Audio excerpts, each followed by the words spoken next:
ni business zibiri. Imwe tugiye kuraba ingene woyikora nta mutahe, mu byo ngiye kuvuga byose nta mutahe bigusaba kiretse telefone n'amamega na connection internet gusa. Hari abantu benshi bamaze kumenya kuri ico kintu, maze kubaha za Popular, za LinkedIn n'izindi nyinshi bariko barakora kandi bakabyaza umusaruro. Uburyo bune dushobora gukoresha mu TikTok ikaduha amafaranga, ikaduha kumenyekana ku bantu benshi. Abantu benshi ugasanga kiya kintu bakuzi ko baragikeneye, bikaca bituma bagira iki, bagwa amafaranga bakagura iyo service uzwiko. Ikintu ca mbere ni iki?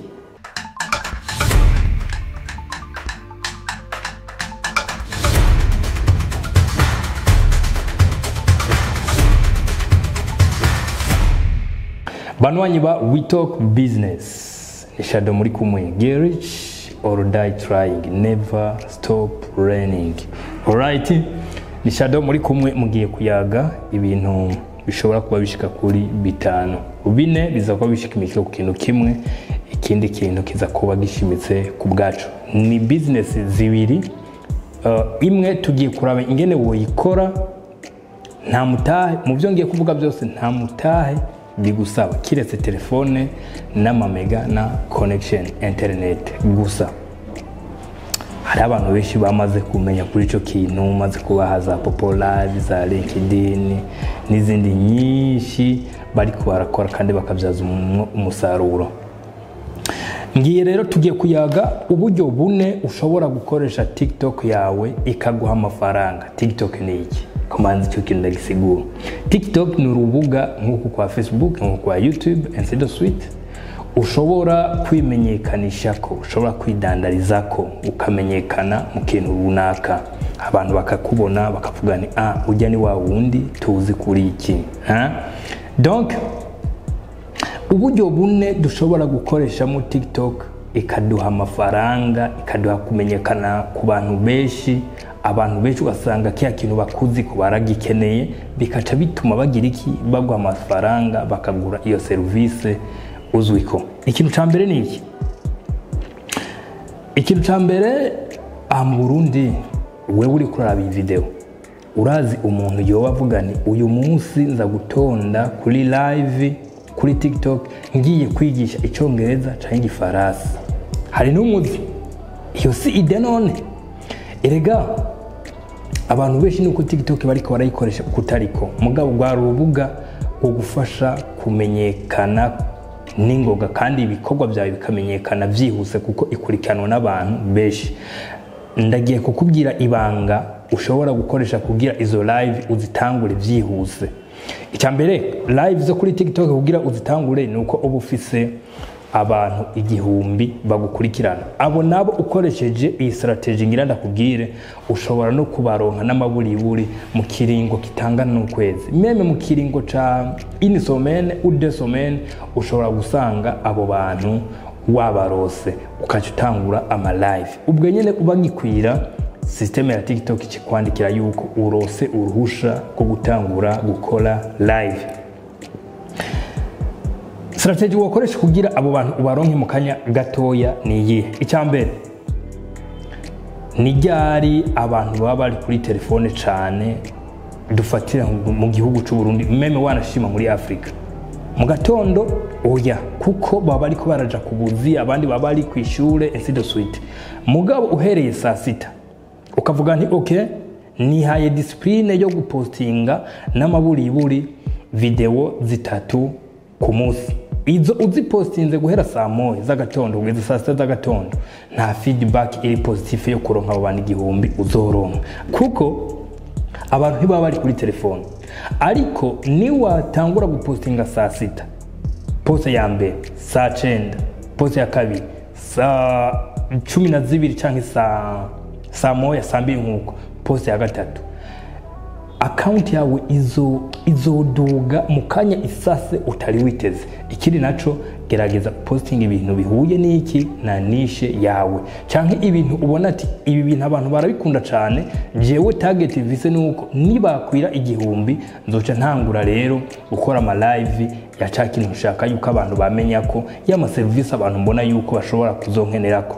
Nuko ushobora gukora, bashobora kuvuga nti iyi ndwi ya mbere nzo posta kabiri, indwi ya gatatu posting gatatu, indwi ya kane posting kangahe, instead suite kene naco iri kura postinga kirazira kumeranja indimi, meranja mu rurimi rumwe kugira amarogaritme ya TikTok akumenye muri iyo nzira yonyene. Voilà, izo bintu bina rero umaze gutangura live ushobora gukora abantu bakakurondera ku bwishi baguha amafaranga avec des formations nibihe. Icambere nababwiye aha mu Burundi nta mu TikToker numwe dufise ashobora kuja kuri live ariko arigisha indimi.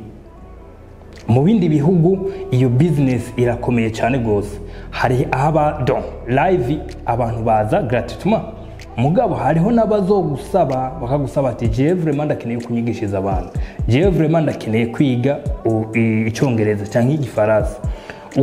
Donc uriya muntu azokurondera muri cadre yiwe kuko uzocigisha en general, mu uriya muntu azokurondera muri cadre yiwe. Par exemple ashobora kuza umuntu akavuga nti jewe ndi mu autorité nkeneye yuko unyigisha icyongereza cyo kwikomporta imbere y'abantu, imvugo no koresha imbere y'abantu, canke jewe ndose akazi ko gukora donc ahantu hashikira ingenzi nyinshi, nkeneye unyigisha icyongereza kingene donc abantu bikomporta ku muntu mushasha, instead suite ingene mubaza, ingene yiriwe, ingene urugendo rwagenze, ibintu nk'ivyo yuko yafunguye ibibanza ashaka gushikiramo amajambo nkayo ayakayamenya mu rurimi yifuza, ari gifaransa canke ari icyongereza. Kuko hari umuntu amenya ururimi amvage akaca yibaza ngo niko kumenya ururimi, mugo ururimi gerageza urumenye muri wewe bwo gufashirizamo.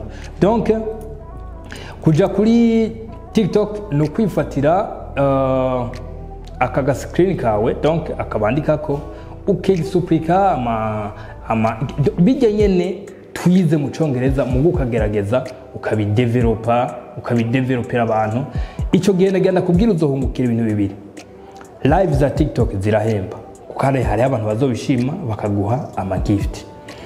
Icya kabiri, abantu bazokugana uzoburi kuradandaza icyo ushoboye mu bantu, abantu bazokugana bagusabe ivyo bafasha, ivyo bigisha gusumba abandi bantu batabona, kuko uyu munsi abantu bose amaso ari fixe kuri internet.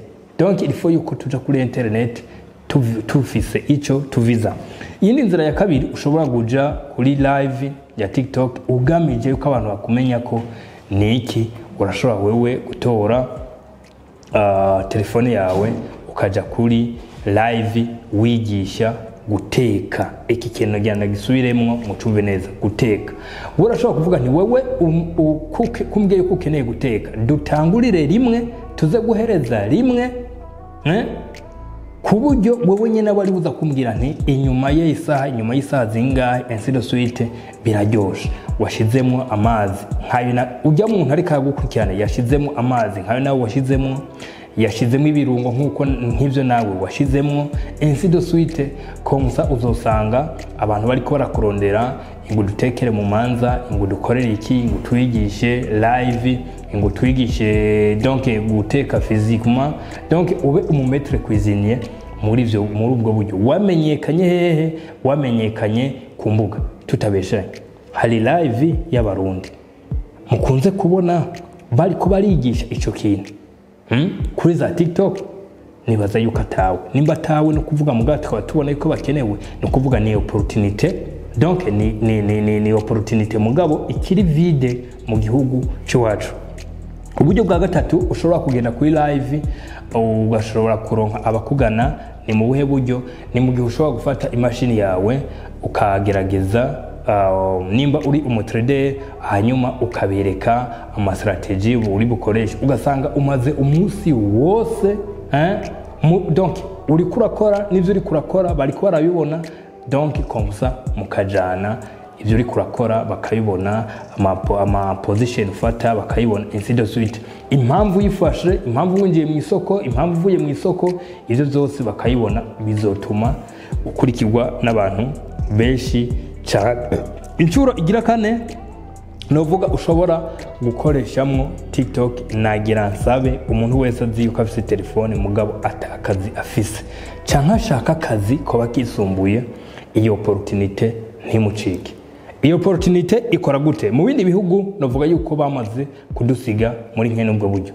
Ifatire telefone yawe, genda muri magaze ya naka adandaza ibintu runaka, ashobora kuba adandaza par exemple nk'amatelefone, ukamubwira nti jewe uyu munsi nirigwa hano iwawe, telefone yanje iri kuri live, wowe icyo uzokora tora telefone imwe uyisigurira abantu, iyigituku ainsi de suite, ifite agaciro kangana uku, igurishwa aya. Ikintu ca mbere uwo muntu ntazokwangira, kuko uzoba uri kuramukururira abantu, uzoba uri kuramumenyekanishiriza ikibanza, uzoba uri kuramumenyekanishiriza ivyo ukora. Ico ni ca mbere. Uyu n'umuntu azoba akora bitandukanye na wa wundi mukozi wari ufise ngaho ingena akora, kuko uyu wewe urafise abakiriya baza physiquement, mugabo uyu nawe ariko arakuzanira abakiriya bari virtuel. Izi imashini mezuku ainsi de suite bayidandaza uku, ingana uku, irimwe ibintu bimeze uku ainsi de suite. Donc abantu wewe nawe uzoba uri kurakora uko, ikindi kintu utazi uzoba uri kurahungukira.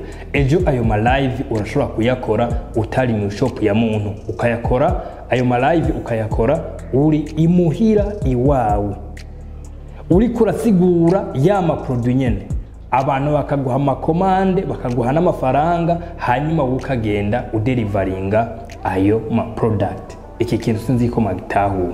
Iyo ni projet ushobora kuyikora mu mpande zose zitandukanye. Urashobora no kugenda apare y'ivyo vy'ama produit electronique, urashobora no kwigira ahantu umuntu adandaje ibintu vy'ibiribwa, ivyo byose ukavyamamaza. Ujya muntu ugasanga babakiriya bose warose ntibakiri abiwe, ahubwo ejo ubidandariza iwawe kubera iki clientele waramaze kugira iki kuyironka. Donc ivyo ushobora kubikora meme n'ahantu ho bahara mu kabare, ukerekana ivyiza vyaho, ama service yaho, uwibere kuri live. Ivyo byose bizotuma abantu bagira iki babikora. Ikindi kintu ca novuga nti ca gatanu ushobora gukora mu gihe ukoresha TikTok live ni iki? Nico kindi ntarigera mbona mu gihugu c'u Burundi ni iki? Iyo tugiye mu MyGreeze uzubona abantu bariko baragira iki, bariko barafotora, bakore donc bakagira ama live bakoresheje bijya vyuma vya Greeze. Ugiye muri Greeze fata telefone yawe ugiye kuri live, hanyuma utereke ngo ngaho hari abantu bazoza bagasenga hajya kuri live yawe. Uri kuri live akapira wibereye muhira, fata trepie yawe na telefone yawe shira kuri live. Hari abantu batarose umwanya wo kugenda kuraba match, urubuga rwawe rukurikiranwe de cette manière. Urashobora no kuvuga nti jewe ndi professeur, ndi mwishure. Asa telefone yawe, fata trepie yawe uyishire hajya, bijye uri kurigisha ku rubaho n'abandi bari kuri live bashobore kuvyigiraho, bashobore kubimenyeraho. Ko musa uri professeur, urashobora kuzosanga wakuye akandi kazi kiyongera kuko wari professeur. Deuxièmement, nubwo rubuga rwawe uzoba ruriko ruraguhemba, ko musabizo uzosanga uri kurakora double fonction kandi zose ziguhemba. Iki kintu kubigisha kirakomeye cyane. Ushobora no kuba wibereye muri atelier yiwawe ukavuga ni okay, reka nje kuri live kugira abantu babone, baraza kumakomante, baraza kumbaza nkorera, bamandi makomande. Meshereza mirifo ikuduhindura imikorere, nimba dushaka amarizirita atandukanye nayo twari turi ko turaronka, irifo ikuduhindura n'imikorere. Ufite telefone ugafite na internet, c'est fini. Uwo mutahe ni ikintu kiremereye. Ngira ndababwire business igira kabiri nabemereye, iri très important, nayo nyine ushobora gukora tamutahe ukoresheje, ni business. Abantu benshi baba bafise ibintu baba bifuza yuko abantu babimenya, baba bifuza yuko abantu babibona, mugabo ugasanga mengo donc biri mu kwa kiganiro nimba cyakuryoheye urashobora kugira subscribe ni mutarayigira, urashobora kugira s'abonner, c'est très important, ukagira partage kuko ikiganiro cyabona uwundi muntu akavuga ni nakibonye a partir yande yanaka kameme bizomuryohera zovuga ni tumaze kuronka abantu benshi bo mu Rwanda za Tanzania za Kenya batubwira ni namenye we talk business kubera nayibonye kuri stat kwanaka, kubera nayibonye kwanaka, c'est très important. Donc ukaduhereza ukavuga ni mbere ndakeneye ko muzongira ikiganiro about iki nk'abari muri za Kenya, ni mutubwira ni izi business ndiko ndababwira muzibona gute ko tubona TikTok ikoreshwa cyane gose muri izo bihugu bya Kenya. Voilà, business igira kabiri ngira ndababwira ushobora ukora ufise telefone yawe, ufise internet yawe, nta yindi. Hari abantu benshi baba bafise amazu, ugasanga imaza amezi 5 maze amezi angahe idakoteshejwe. Imana yamuhezagije amafaranga yo kubaka ijya departement, mugabo si ngombwa ngo yaciye murosa n'ingabire yo kumenyekanisha ijya nzu yiwe. Niyo mpamvu uzoca usanga ishobora kumara amezi idapangishije, suko yarosa abakiriya ngo bananiranwe, ahubwo nta nabo yarosa. Ugasanga inyubako runaka ifise imiryango 70, ugasanga muri iyo miryango 70 harimo imiryango imaze ukwezi, imaze amezi itagize idapangishije, kandi hari abantu birigo bararondera aho gupanga bakahabura. Ngiyi business ndakuzaniye rero kugira business izamaho 2 itagusaba umutahe keze telefone yawe, ikindi naco uzoba uri kuraronka n'ama info uhereza ya ma platform yawe ya za Facebook zande abantu bakumenye ko ico kintu. Genda va muhira utembere ubaza ahantu ko bahakorera nta miryango yoba bo badakoreramo, usanze hari umuryango badakoreramo ayo n'amafaranga azoba yinjiye mu mfuki wawe.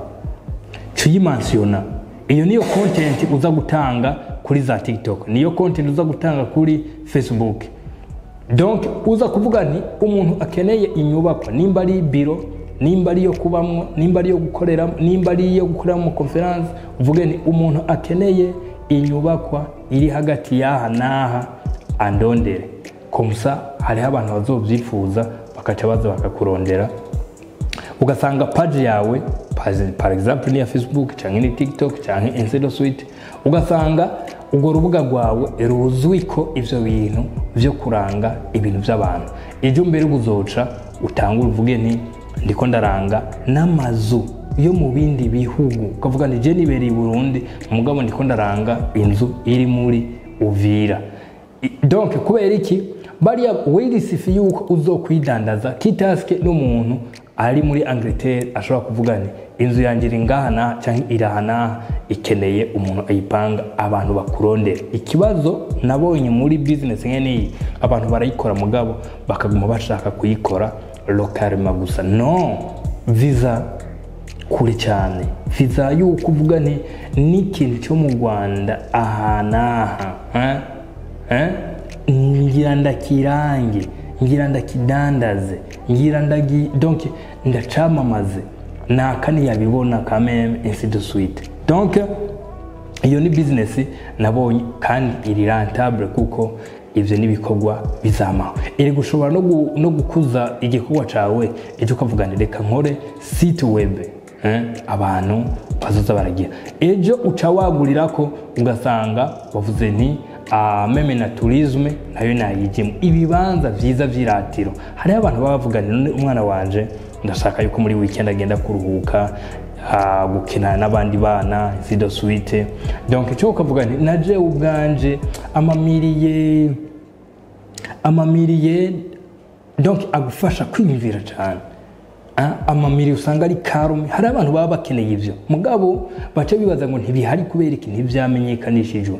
Amamiri ari karume umuntu ashobora kugenda agiye kugira reflex, agiye kwiyumvira, agiye kwimagina, agiye kuyaga n'umuntu baza kuyaga ibintu reflex, ibintu baza kwiyumvira ko cyane abantu babanditse ibitabo baba bakeneye ahantu hari calme ainsi de suite. Donc ivyo byose ukagira iki ukavyamamaza.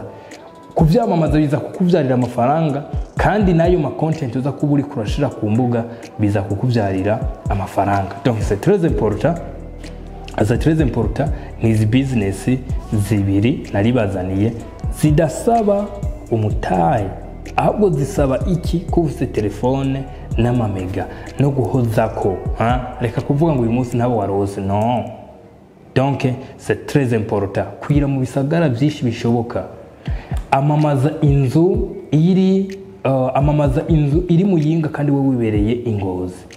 Amamaza inzu iri Ngozi kandi wowe wibereye Bujumbura. Amamaza inyubako runaka ikintu runaka kiri Bubanza kandi wibereye Bujumbura. Donc c'est très important.